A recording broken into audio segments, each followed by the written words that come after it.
This is during our how to process to cook my sweet potatoes.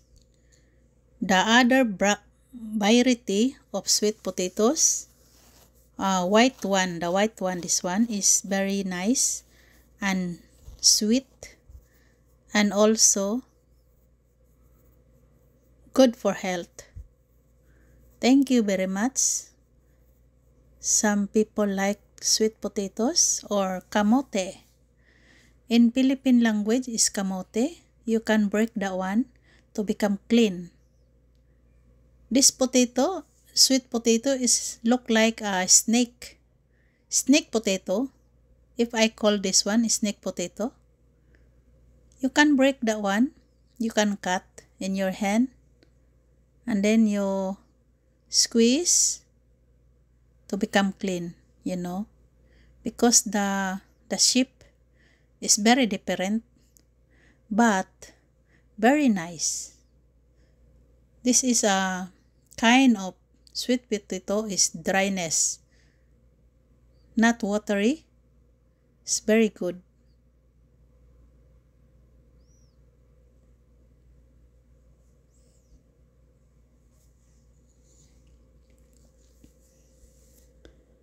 You do like this, like that, running water. When you can break,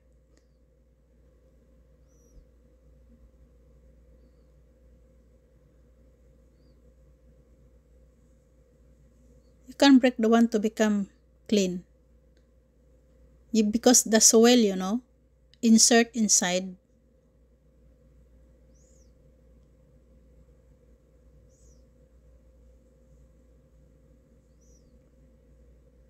No problem when you break the potato, the sweet potato.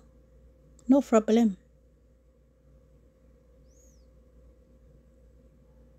See, the water is very dirty. And then wash again. I put rock salt. That is my technique to become very clean. And then they have soil to stain. They have a stain of soil there. If you follow my style, you can follow. Sundan mo lang yung ko. Lagyan mo lang siya ng una, hugasan, babanlawan. Pag malinis na, lagyan mo siya ng asin, tapos ulit-ulitin mo siyang ganon. Pag hindi siya matatanggal, so, kuha ka ng yung pangtanggal dyan. Yung kutsara, yung dulo ng kutsara natin. Kung hindi mo siya hindi matatanggal sa kuko, no? So, kuha tayo ng dyan, pang kiskis. Ganon lang yan. Very easy lang.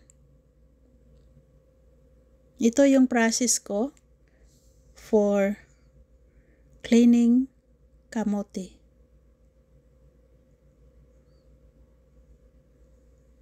Kasi, ang balat nito pwede makain. Kailangan linisan mo.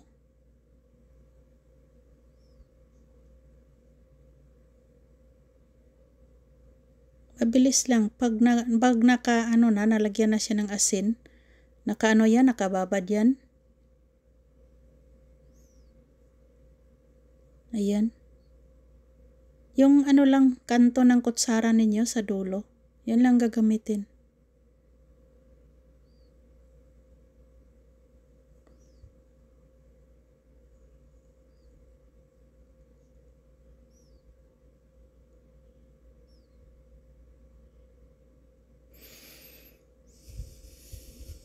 Yun lang gagamitin.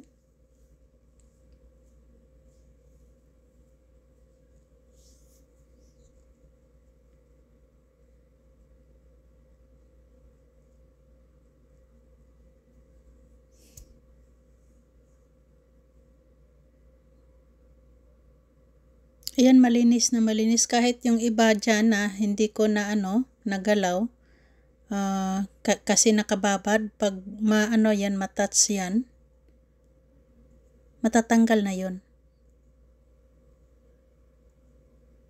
Kasi meron siyang asin. Kapag lalagyan mo siya ng asin, nababad mo siya sa tubig niya, kusa yan matatanggal yung mga libag-libag dyan. Yung libag ng kamote.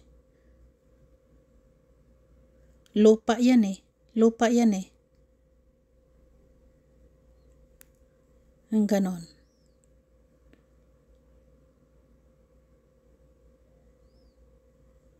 Yan. Kunting lang, kis para maano ng libag.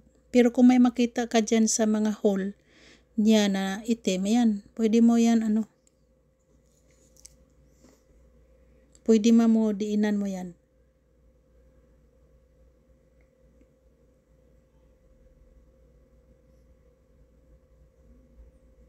Nagustuhan talaga ng asawa ko nito. Itong klase na barete. Ito yung natin. Nasa Pilipinas ito eh. Katampay, kinampay, ano ba yung tawag dyan sa inyo? Ay, yung dahon niya is taps, yung matulis. Ito yun.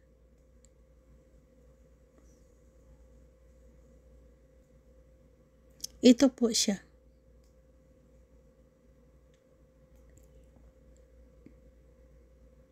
So, tapos na. So, babanlawan ulit siya. Ayan o. Diretso na yan dyan. Babad ko siya sa konting tubig. Konting tubig lang nalagay dyan. Para hindi siya malata, no? Ayan na siya. Tatakpan natin. Ito yung during harvest time.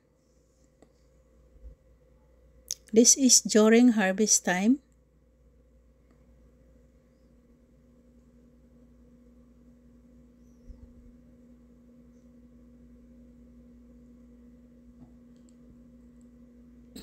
Done harvest time.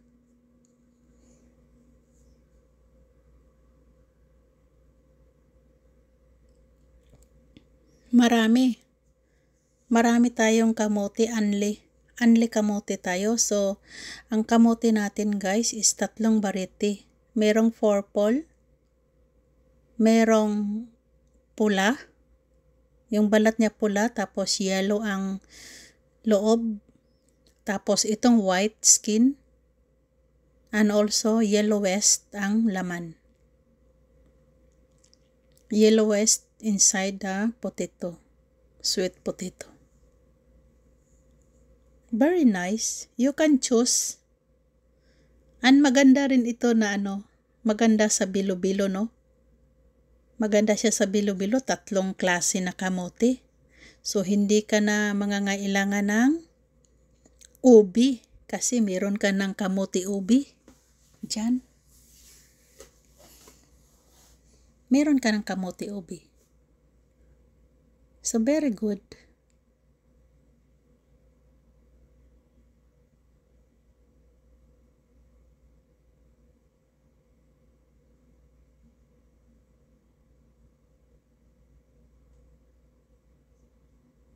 Marami ang puti na kamote guys. White color.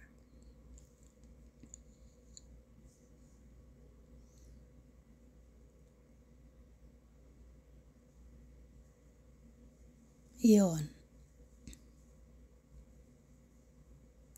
Super much sweet potato. Ang dami. Ayan siya oh. Ngayon.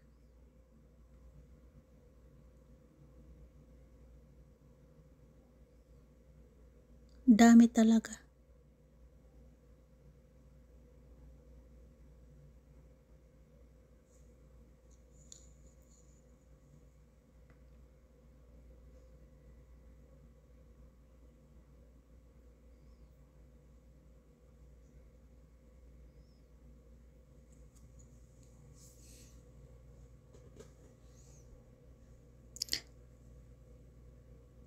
Ganyan ang pag-ano ko, tingnan nyo.